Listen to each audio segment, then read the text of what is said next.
A world powered by the blockchain is being formed right in front of our eyes. Experts are calling it the Internet 3.0, the next digital revolution.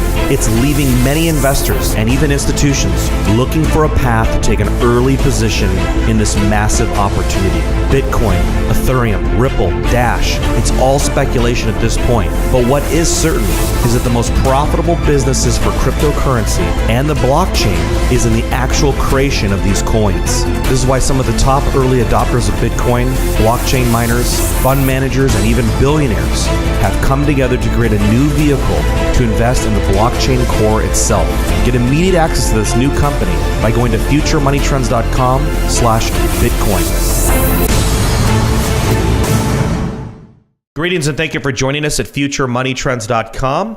I have a very special guest today, along with his partner, who's also his son. Now, I've known these guys for quite a few years. In fact, our guest today has been the futuremoneytrends.com web developer since 2012. So if you've been to our website, then it's thanks to this guy. And he really was the one who took it from being kind of that website that, was kind of pieced together to a professional website that, incorporated everything you need in a website. And that was his passion for a long time. But in the last few years, his passion has really shifted. And I've never seen him more excited about cryptocurrency. And how perfect is this?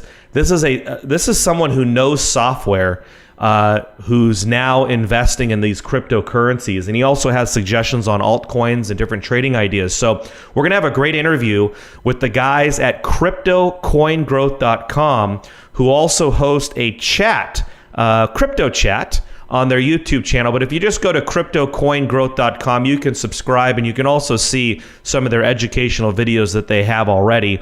Our guests today are Colin Askins and Shane Askins. Colin and Shane, thanks for joining us. How you doing, Daniel? I'm doing great. How you doing, Shane? I'm doing pretty good. All right, guys. Well, hey, let's start off with just the journey. If both of you guys, let's start with Colin. You're a happy, passionate web developer, and now you've gone completely crypto on us. What happened? Oh, yeah. Well, I've been in development probably since '96, which kind of dates me, but it doesn't sound like a long time ago, but it was actually quite a while ago. When I really got into crypto, probably when my son had brought it up to me when Bitcoin, I think it was at, I don't know, it was like $10, something like that, when he was in high school. And I'm like, I kind of just, shrugged it off and going, okay, that's interesting. That's kind of cool. And then a few years ago, I think it was in 2014 or 2015, I started hearing more and more about Ether. And so I'm like going, this is pretty interesting, and plus it was relatively cheap. I think when I got into Ether, it was $9, and so I went and dumped a bunch of money into Ether and just kind of like was waiting for things to happen. The next thing you know, I think it was March, I heard that Microsoft and a couple other big companies were going to be picking up Ether and adding it to their development, and then it just kind of skyrocketed. I'm going, holy crap! I just made a lot of money like in a month, and which led me to really kind of look into more and more coins, and just being having the foresight of seeing how patterns work throughout the years. Since I was in before the Dotcom boom, I was a developer. We had created a lot of sites and FTP sites and different applications. So I saw the progression of how something that is brand new and like it's in infant stages kind of grow. And so I looked at this and I talked to my son. I said, we really got to put together a foundation for new people to come into this market. And I feel myself, we still have about a 2-year time frame before the regular populace get pulled out of the matrix and get thrown into crypto forcibly and say, well, you have to use this, because this is how we do currency now. Just like when credit cards were introduced in the 80s, or I think it was the 80s, it's like, well, now you have to use plastic instead of that paper thing that you were using. This is going to be kind of that, times 10. And a lot of people are adopting it and a lot of people aren't, which of course conflict always brings, a need for answers. And so I created Crypto Coin Growth, we're listing a number of coins that are currently out, in the buzz. Most people know, your top three with is Bitcoin, Ether, and Litecoin, but there are literally hundreds and hundreds of coins that are being traded, and some of them are better than others. Some of them are utilitarian based, and some are service based. We kind of go over the ones that are going to be changing the world, or either adapting into new technologies, whether it be to speed up transactions in a banking transaction or to help with theft at a store. And also there's a lot of things that this is going to progress into.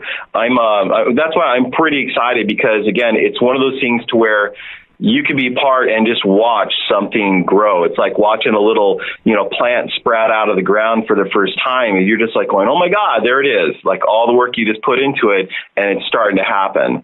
It's nice. One thing listeners often email us is about how will a baby boomer adopt this, or somebody like my 80-year-old grandma. And one thing that I've heard brilliantly by Trace Mayer was that, look, adoption will happen, but also extinction will too. Because you think about and I'm not talking about the individual people, but I'm talking about, look, maybe some people wanted to use a fax machine over email and they resisted it for a long time. That's fine. Yeah. And maybe some people adopted email, but eventually it doesn't matter. Everybody, the old ways will just not become useful. And by the way, the millennials, larger than the baby boomers, are now all adults. So they're a massive population out there. So Shane, I saw your valedictorian speech. You would have been my number one draft pick for young people who were going to make something of themselves. So you completely, basically, just put your whole life into the crypto space. So let me ask you, what excites you most about being an investor and being kind of on the front lines of this whole Bitcoin revolution? Well, it's funny. You asked what would excite me as an investor. I was actually more interested in the technology at first, because I looked into it very, very early on, and just seeing just recognizing how much of a paradigm shift the introduction of crypto would be. I was always interested in the technology, but looking more into the investing side, it's great to see that more people are recognizing what me and my dad saw, years ago. And from even from that point, what's out now is totally different from what we could have imagined, because there's so many other different projects, and there's a whole diversification in this community, in this space.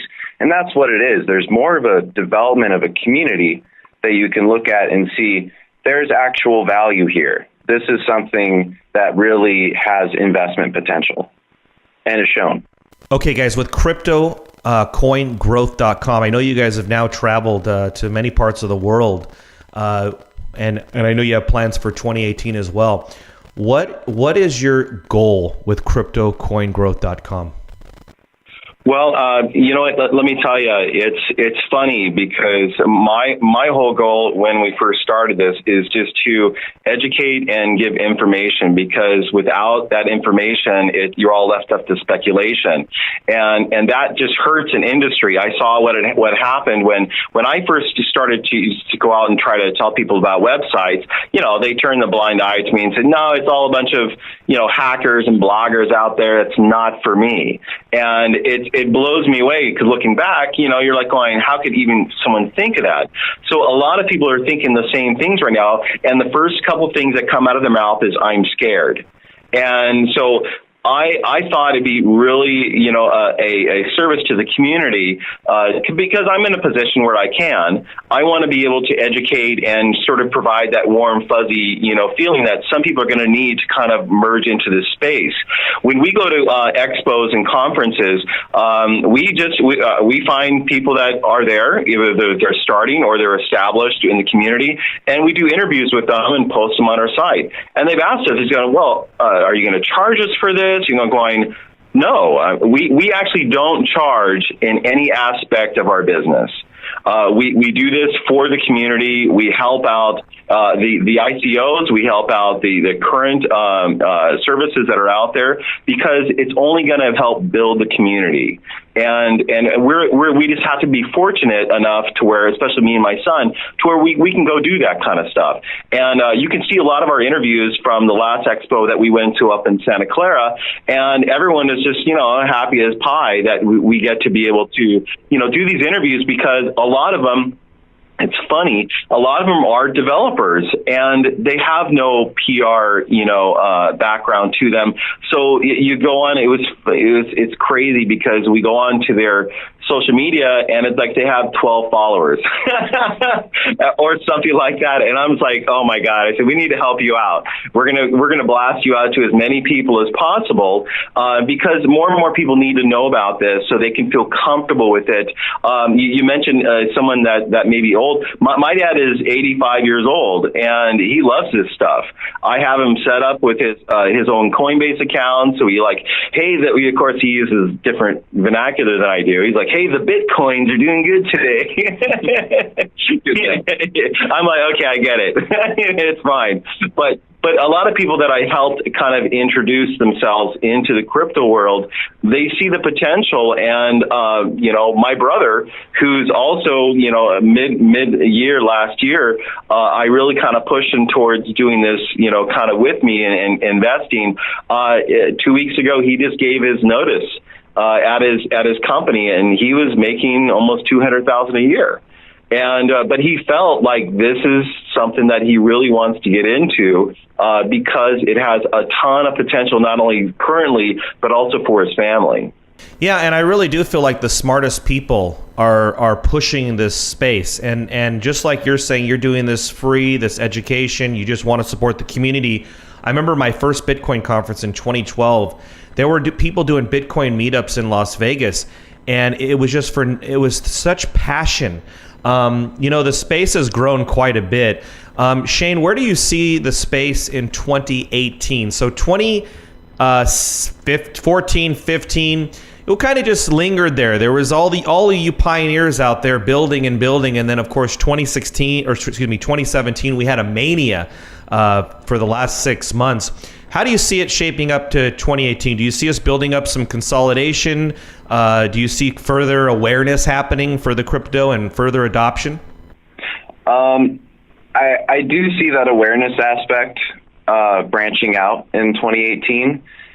I also see a few different things happening. There's that increase in awareness and hopefully resultingly increase in adoption.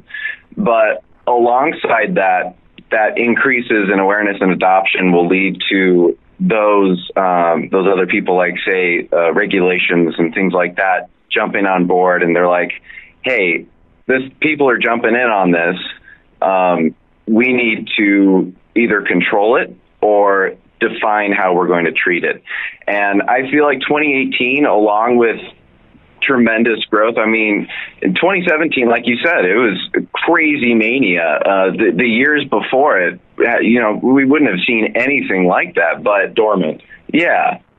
But 2018, I feel like there will only be continual growth and continual resistance at the same time. And I feel like that will help define the space more and see where crypto actually fits into this world, because there's such a broad definition for how crypto can apply to our everyday lives. I mean, we've been entrenched in everything crypto for a while now, and we've seen that there is a ton of application and potential for this. I just feel like as the world becomes more accustomed to what crypto is, how you can use it, it'll become more settled and defined over time. And I think 2018 will show the first signs of that. And a lot of people, Daniel, don't even know that a lot of this stuff is taking place right now. You know, you have American Express that is developing their own blockchain using Stellar on their processing. Stellar is sort of like Ripple. Ripple's been in the news, but not too many people know about Stellar, which is Ripple is centralized and Stellar is the decentralized version who broke off when they had a difference of opinions. But each of these applications are going to be used in the back end without most people knowing. But, the banking industry and the fees that they had accrued during their transactions, they're going to save billions, being able to utilize this. But it's something that's not really talked about because, fear sells and not really hope. Yeah, no, I it's amazing that people don't fully. I mean, it shows you just how early we are. I mean, I went to a blockchain conference in Houston in March, and I don't think anybody said the word Bitcoin. It was all about oil and gas companies using the blockchain to make their businesses more efficient and more trustworthy when it comes to like title transfers on land. All right, Colin, well, and that's what the trick is too. People don't realize that Bitcoin, it's one of those matriarch things that come in. It's like, hey, this is how we kind of started it. This is how we got you involved in it. But truthfully, in my opinion, Bitcoin is going to be shelved as a unit of measurement, and that's the way it's going to end up being. Myself, in terms of commerce, I believe Litecoin will pretty much be the dominant factor, just because it's fast. It's already on the Lightning Network. It's already being utilized in countries right now to where you can go in other countries. You can buy, a Subway sandwich with Litecoin. The problem with Bitcoin is the fees are way too high and it's way too slow and cumbersome, which is fine. Everything serves its purpose. But I think, the fight and the battle with all these like Bitcoin forks and everything like that are happening is they know the problem is there. They're trying to resolve it. And eventually the crypto space and the world is going to move way too fast for them to wait. So they'll jump on something else. And I think the next thing in line would be Litecoin. Yeah, that's interesting that you say that. Talk about the future of Bitcoin's role. Colin, you in 1996 were building websites. Now that happens to be right there in the thick of it. So I just want to ask you, just reflecting back on those 1990s years, does this at all remind you, or do you see things that you can compare to with the adoption of email and websites and the internet compared to the adoption of crypto? I mean, would you say we're in 1996 for the cryptos, like a .com, or are we in 1991? I would think that in terms of the sphere, we're probably back in 1991 or 1994, where some people have heard about it, but most people that know about this space are in the know are either developers or people that have really sought out to stay out of the matrix. Most of the populace, I would say 99% of the world are very much in. They're compliant. They want to, complacent. They hang out in their normal world. They go do their job. They pay their bills, and then they wake up and then they plan for a vacation. I mentioned this. If you go up and mention this to 10 or 15 people, maybe they've heard of Bitcoin, but not in the best light. But if you mention anything like either, say, Ripple or Stellar or even Decred, they're like, what? and so I think eventually we're like in the shadows when it comes to that kind of stuff because the rest of the world doesn't really know it. So we're so far behind. Like I say give the rest of the world about 2 years. And in about 2 years, everyone's going to go, wow, this new thing. Well, that's like people saying this new thing, Bitcoin. Well, we all know it's been around for, forever. But the problem is the normal populace, they don't, on a normal basis, go out and seek to expand their life in terms of technology. They just know it's there. They want to use it. But a lot of the people that are coming up in age, they know about it. It's funny because I went out and, we're building GPU units right now. And one of the units that I just went and bought for testing was from this college student. And it's funny because he's about my son's age and he's just all immersed in it. His whole apartment was wires and everything everywhere. And it just reminded me of myself when I was, younger, and my whole apartment was just filled with computers and networking cable all over the place, just to kind of test and just to know that. And I think we're all in this testing phase right now, to where there isn't no real applications that are happening, other than a few technologies out there, like Ripple is being tested, not just by people, but by countries. Banks in Japan are testing Ripple with banks in South Korea. And so these things are happening right now. Normally people don't know about it, except if you're in the crypto space. Shane, on the ground as a young person, are you seeing people use these cryptocurrencies to buy things, to actually use them for spending? Well, I think I have some bias in that, in the sense that, I do that myself. But when I would bring this up to my friends, I feel like even within my age group, even within my demographic, there's still that lack of knowledge and awareness about what this can do.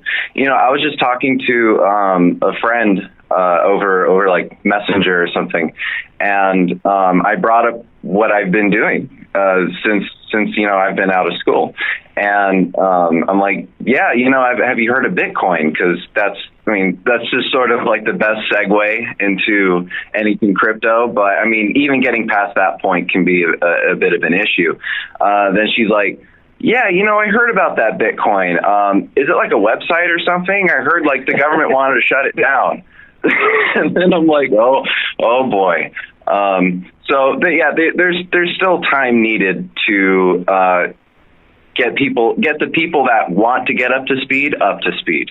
What are some of your guys' top picks for crypto coin growth? If you can share them, either of you guys can. Answer. Well, I'll share them, and actually, if you follow us on our Instagram, we put out our top picks. We do a monthly pick. We're actually putting together ICO picks right now, and we put our 2018 pick that's out there. Myself, I would say Litecoin for one is going to be great for commerce.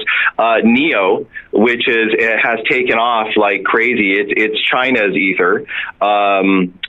ICX, which is South Koreans Ether, Icon Foundation. Which is Icon. Now, the funny thing about Icon is it's a government-backed project. It's been running. I talked to the developer and the co-founder Min, and he. You could see our interview with him. They had talked about they were developing their own blockchain for years. So, and this is something that once a country is going to launch this, all their development is going to be around it. All their programmers are going to be, catered to that kind of stuff. So that to me, I feel really strongly about ICX, which is Icon. Also, Ripple and Stellar.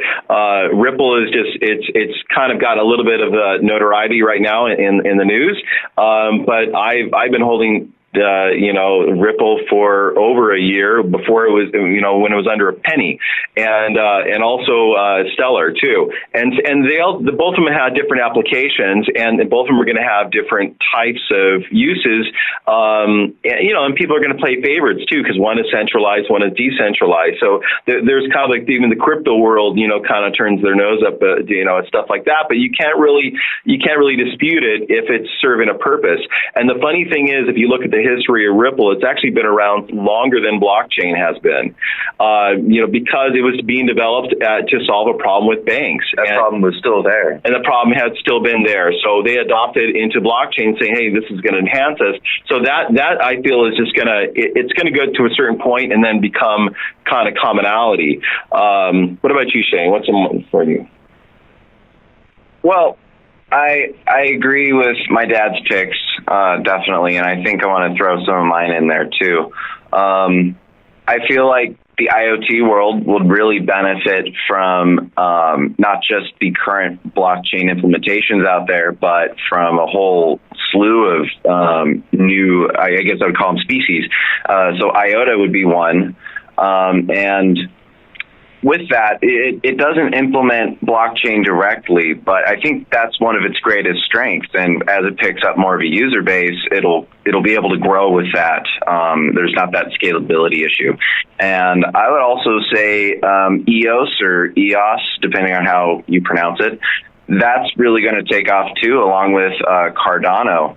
Those two, Cardano and EOS, are related in the sense that they're this current new implementation of blockchain that allows for more complex web applications to run on them. They're developing their own ecosystem instead of just merely touting their blockchain technology. And all right, our guests today, Colin and Shane Askins, CryptoCoinGrowth.com. Gentlemen, hope to have you guys on as regular guests from here on out, every 5 to 6 weeks. Hopefully get a great update from you guys as you guys travel the world.